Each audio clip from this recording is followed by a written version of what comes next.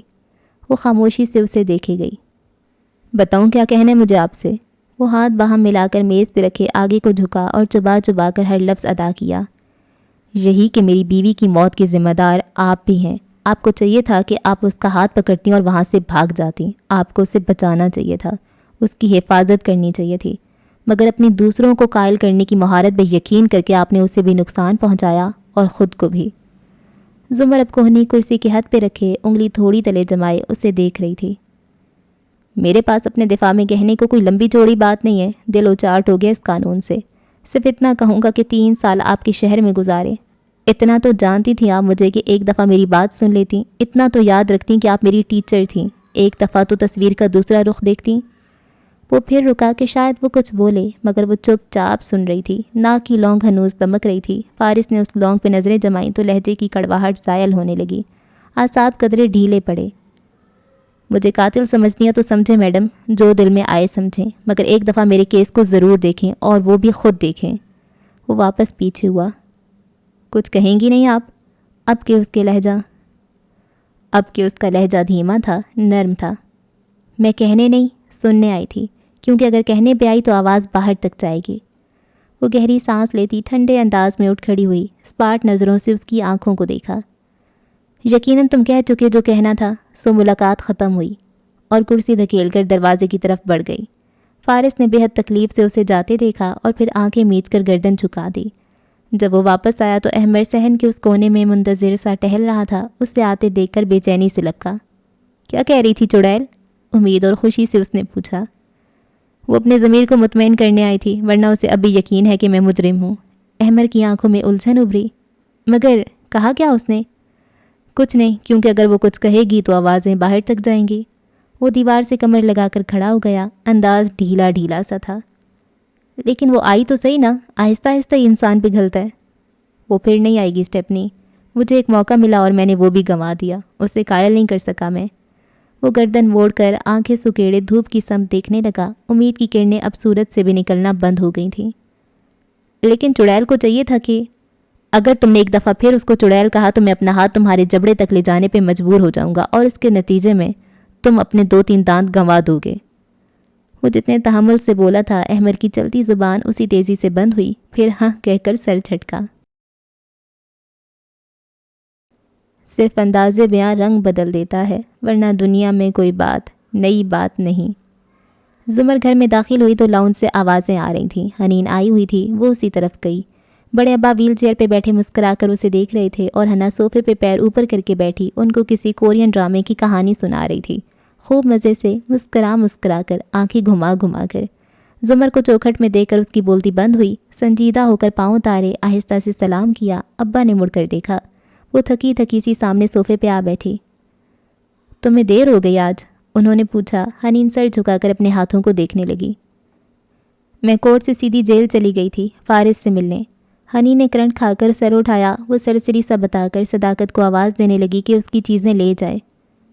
فارس سے کیا بات ہوئی؟ ابا کے بے یقین الفاظ اٹکے۔ وہ چاہتا تھا میں اس کو سنوں، میں نے سن لیا۔ صداقت اندر آیا تو وہ اسے چیزیں تھمانے لگی۔ ہنا جلدی سے آگے ہوئی، ساری ناراضی بھلا کر تیزی سے پوچھا، اور کیا مان بھی لیا؟ اس نے کہا کہ وہ بے گناہ ہے بس، اور جیل میں کوئی ایسا شخص مقید نہیں جو یہ فقرہ منتر کی طرح نہ دہراتا ہو۔ وہ تکان سے کن پٹی مسل رہی تھی۔ پھپھو میں ان کے ساتھ تھی، میں نے پولیس کو بھی بتایا تھا، وہ بے گناہ ہیں، وہ تڑپ کر بولی تھی۔ زمر نے آنکھیں کھول کر اسے دیکھا، انگلی سے برابر کن پٹی مسلتی رہی۔ ہنا بچے، میں تمہیں کٹہرے میں نہیں کھڑا کرنا چاہتی، مگر آپ ایک دفعہ مجھ سے تو پوچھیں کہ کیا ہوا تھا۔ اوکے حنین یوسف، اس نے اس بات میں سر ہلایا، پیچھے ہو کر بیٹھی، ٹانگ پہ ٹانگ جمائی۔ شروع کرتے ہیں پھر۔ حنین نے کمر سیدھی کر لی۔ بڑے ابا خاموشی سے بے بسی سے ان دونوں کو دیکھنے لگے جو آمنے سامنے بیٹھی تھیں، اور دونوں کے درمیان بہت سا فاصلہ تھا۔ اس روز جب مجھ پہ فائرنگ کی گئی تم ہوٹل کے کمرے میں تھیں، 1 سے 3:30 بجے تک تقریباً۔ جی؟ اس نے گردن کڑائی۔ اور اس دوران فارس کہیں نہیں گیا؟ زمر سنجیدگی سے سوال کر رہی تھی۔ نہیں، وہ ہمارے ساتھ تھے۔ اور اس دوران تم بھی کہیں اٹھ کر نہیں گئی؟ جی نہیں۔ تم سارا وقت اسی کمرے میں تھی؟ جی۔ اور اس دوران تم نے فارس سے نظر نہیں ہٹائی؟ فارس اور علیشا کے سوا کسی سے کوئی بات بھی نہیں کی؟ نہیں۔ پولیس کو بھی تم نے بالکل یہی کہا تھا۔ کیا میں اسے تمہارا حتمی بیان تصور کر لوں؟ جی میم پروسیکیوٹر۔ کافی اعتماد سے گردن کڑائے وہ بولی۔ زمر نے آنکھیں میچیں، گہری سانس لی اور اٹھ کر باہر نکل گئی۔ چند لمحے بعد وہ دوبارہ کمرے میں آئی تو اس کے ہاتھ میں وہی باکس تھا جو وہ الماری میں جوتوں کے خانے میں رکھتی تھی۔ یہ تمہاری امی کے موبائل کا بل ہے، وہ موبائل جو اس روز تمہارے پاس تھا۔ ہنی نے قدرے حیرت سے وہ کاغذ تھاما اور جب اس پہ نگاہیں دوڑائیں تو اس کا چہرہ سفید پڑنے لگا۔ تم نے پولیس کو بھی کہا کہ تم نے اس دوران کسی سے کوئی بات نہیں کی، یعنی ایک لمحے کو بھی تم فارس سے غافل نہیں تھی، جبکہ اس بل کے مطابق تم نے 1:30 بجے اپنے گھر 4 منٹ اور 2:45 بجے اپنی ایک دوست کو 10 منٹ کے لیے کال کی۔ پھر ایک دوسرا کاغذ اس کے سامنے کیا۔ یہ اس ہوٹل کے لابی کی CCTV کیمرے کا ایک سٹل امیج ہے۔ اس میں تم نیچے ایک شاپ میں کھڑی دکھائی دے رہی ہو اور وقت ہوا ہے 2:17، مگر تم نے کہا تھا کہ تم اس دوران کمرے سے کہیں نہیں گئی۔ میں بتانا بھول گئی تھی اور یہ فائرنگ سے بہت پہلے کا وقت ہے۔ اس نے مجھے چہرے کے ساتھ وضاحت دینے کی کوشش کی۔ ہنا بچے، میں نے تم سے اس بارے میں کوئی بات اس لیے نہیں کی کیونکہ میں جانتی تھی تم 2.5 گھنٹے ایک کمرے میں ٹک کر نہیں بیٹھ سکتی۔ میں یہ بھی جانتی ہوں کہ تم نے یہ باتیں کیوں نہیں بتائیں، تم فارس کو پروٹیکٹ کرنا چاہتی تھی۔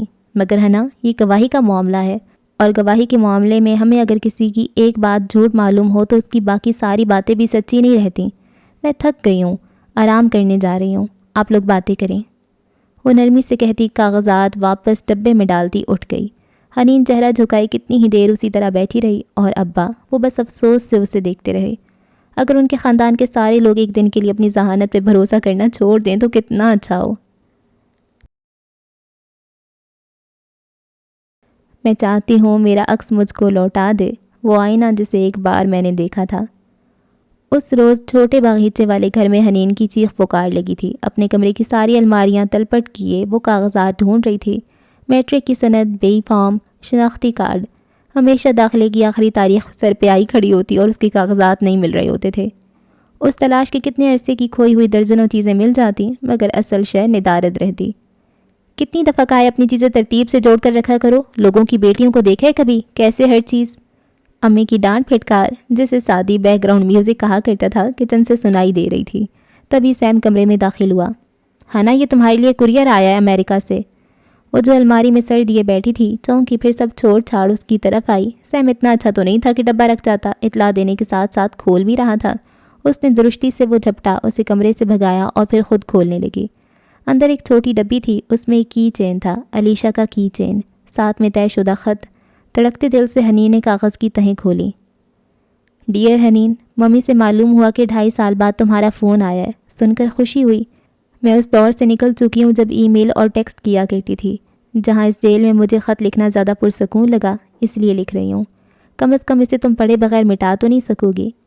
حنین وہیں زمین پر پھیلی چیزوں کے درمیان بیٹھ گئی اور گویا سانس روکے پڑتی گئی۔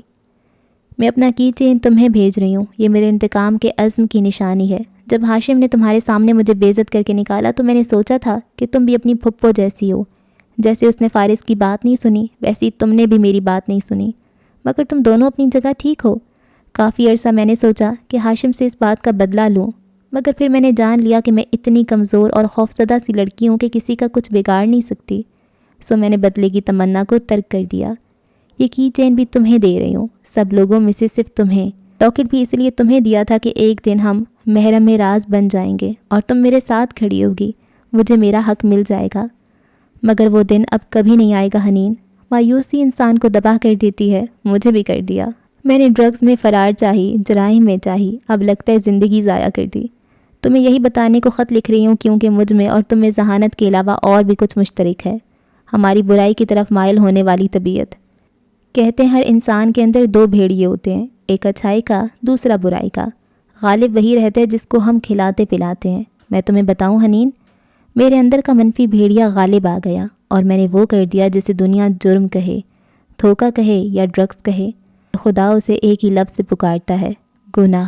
اور میں تمہیں بتاؤں تمہارا بھی بدی کا بھیڑیا جلد یا بدیر غالب آئے گا، اس لیے متنبہ کر رہی ہوں، گناہ مت کرنا، کسی کی کمزوری کو شکار مت کرنا، کسی کی اچھی نیچر سے فائدہ مت اٹھانا۔ اور میں یہ بھی جانتی ہوں کہ تم ایسا ضرور کرو گی کیونکہ تم بھی ایول جینیس ہو، شاید مجھ سے بھی زیادہ۔ تو بس اتنا جان لو حنین کہ ہر گناہ صرف توبہ کر لینے سے معاف نہیں ہو جاتے، بڑے گناہوں کے بڑے کفارے ہوتے ہیں۔ سو کچھ بھی غلط مت کرنا، کیونکہ کفارے دیتے تمہاری زندگی بیت جائے گی اور غم کم نہیں ہوگا۔ مجھے اس خط کا جواب مت دینا، میں اس قید میں کچھ عرصہ مزید رہنا چاہتی ہوں، کسی بھی تعلق کی امید کے بغیر۔ مجھے میری غلطیوں کے لیے معاف کر دینا، میں بھی تمہیں تمہاری اچھائیوں کے لیے معاف کرتی ہوں۔ دن کے آخر میں ہم تینوں ایک سے ہیں، میں، تم، زمر، کمزور چونٹیاں جو ہمیشہ اپنے سے کئی گنا بڑا دشمن بناتی ہیں۔ فقط علیشہ کاردار۔ حنین کا چہرہ سفید تھا اور لب جامنی، آنکھوں کی پتلیاں ساکت تھیں، کپ کپاتے ہاتھ کاغذ پہ جمے تھے۔ وہ بس شل بیٹھی بار بار ان الفاظ کو پڑھ رہی تھی۔ کسی نے گردن دبوچ کر اسے اپنی ہی ذہانت اور قابلیت کی تاریک سرنگ سے نکال کر حقیقت کے روشن کمرے میں لا کھڑا کیا تھا، اور اس کمرے میں ہر طرف آئینے تھے اور ان میں نظر آتے سیاہ سفید عکس اس کے وجود کو کرچی کرچی کر رہے تھے۔ باہر سے آتی ندرت، اسامہ، ٹی وی، سب کی آوازیں اس کے لیے لایعنی ہو چکی تھیں۔ وہ نمک کا مجسمہ بنی اس کاغذ کو ہاتھ میں لیے فرش پہ بیٹھی تھی۔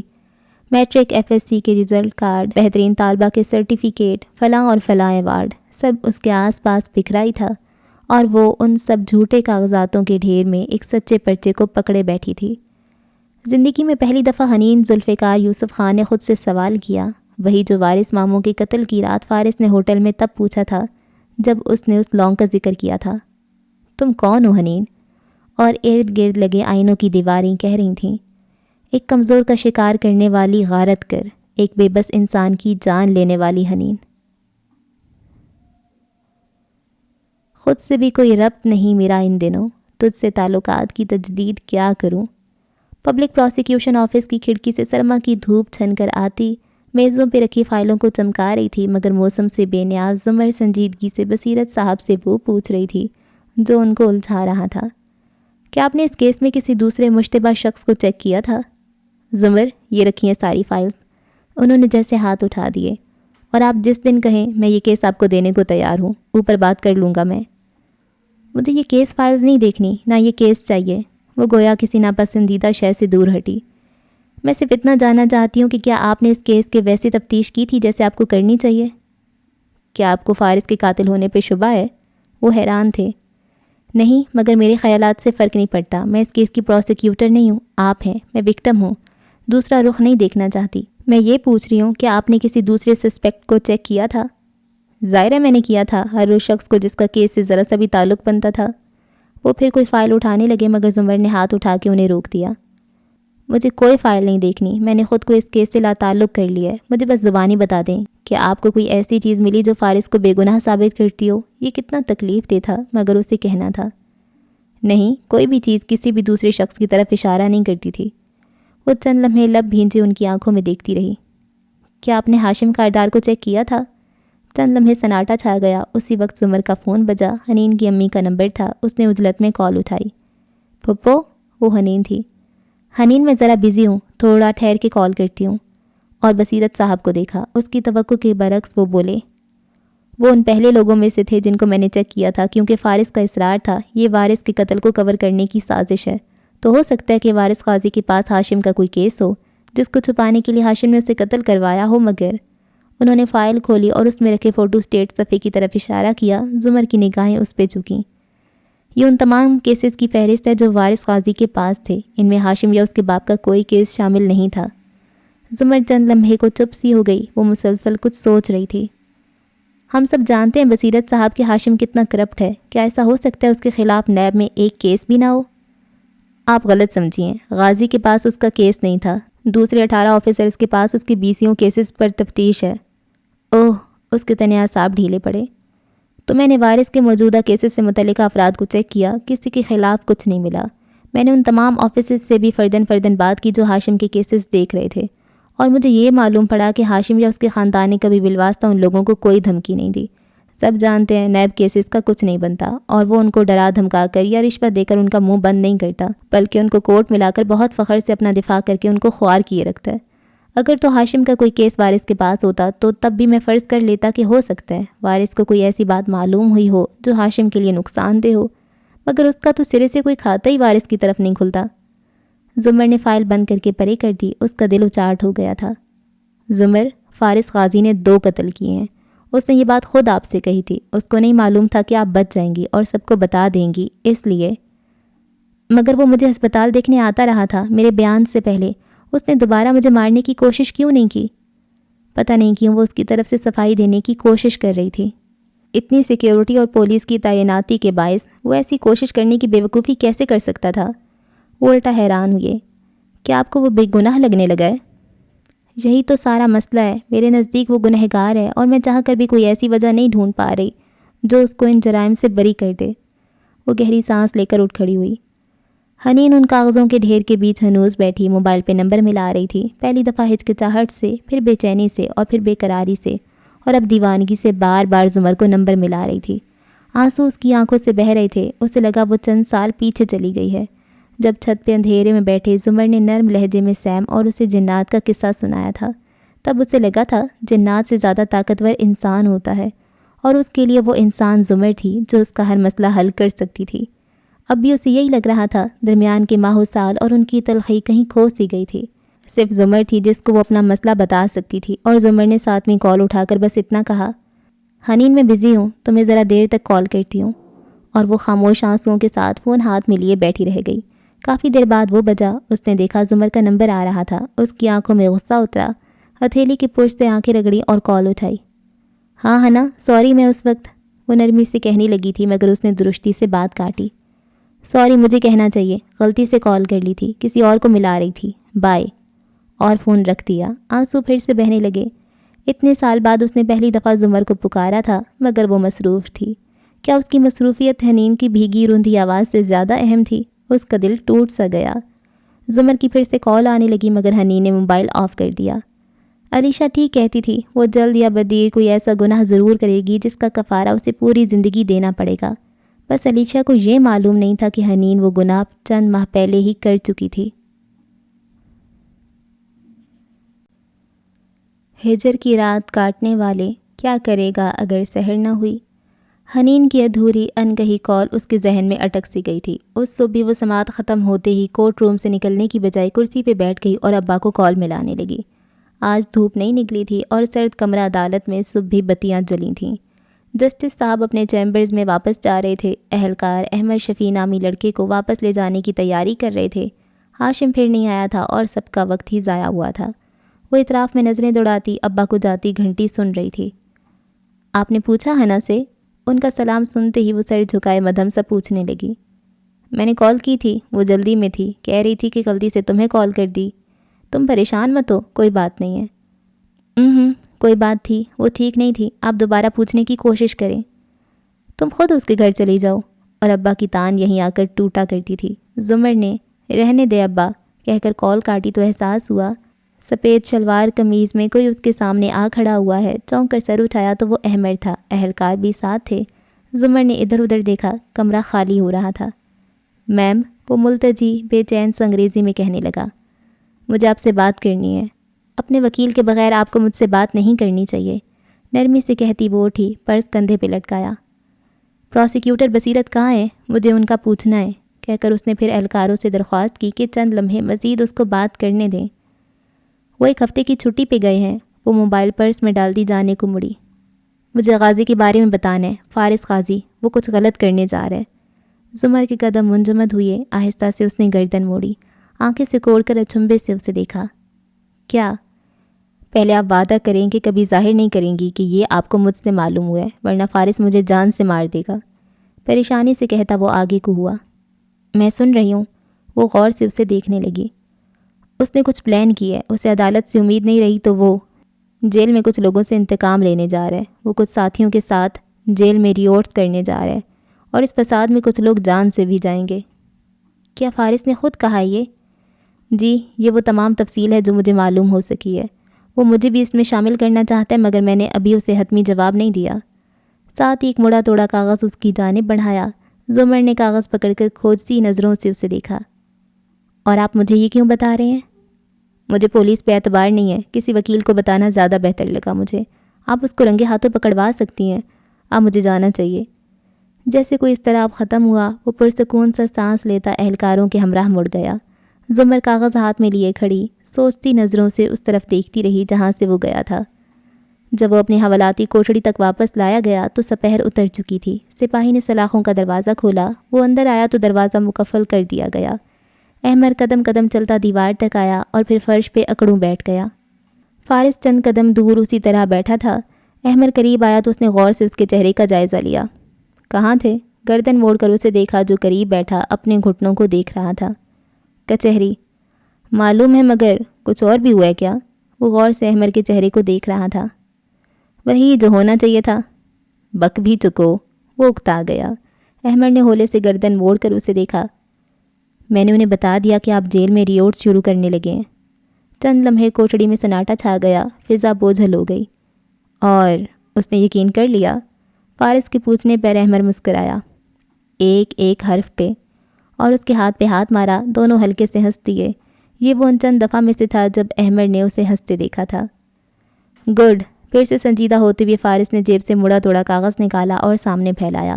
پھر باہر دیکھا، اہلکار دور تھے۔ وہ مدھم آواز میں کہنے لگا، جمعرات کی رات فیصلے کی رات ہوگی۔ اگر اس نے یقین کر لیا کہ ہم ریورس شروع کرنے لگے ہیں تو وہ لوگ جیل کے شمالی حصے پہ ادھر نقشے پہ ایک جگہ انگلی رکھی، اپنی نفری 3 گنا بڑھا دیں گے۔ ایسے میں جنوب مشرقی دیوار پہ نفری کم ہو جائے گی۔ ہم فساد نہیں کریں گے، ہم اس طرف صرف آگ لگائیں گے۔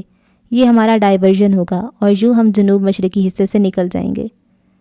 جانتا ہوں ہم کوئی 300 دفعہ اپنا منصوبہ دہرا چکے ہیں، اب تو میں خود کو آدھا جیل سے باہر تصور کرنے لگا ہوں۔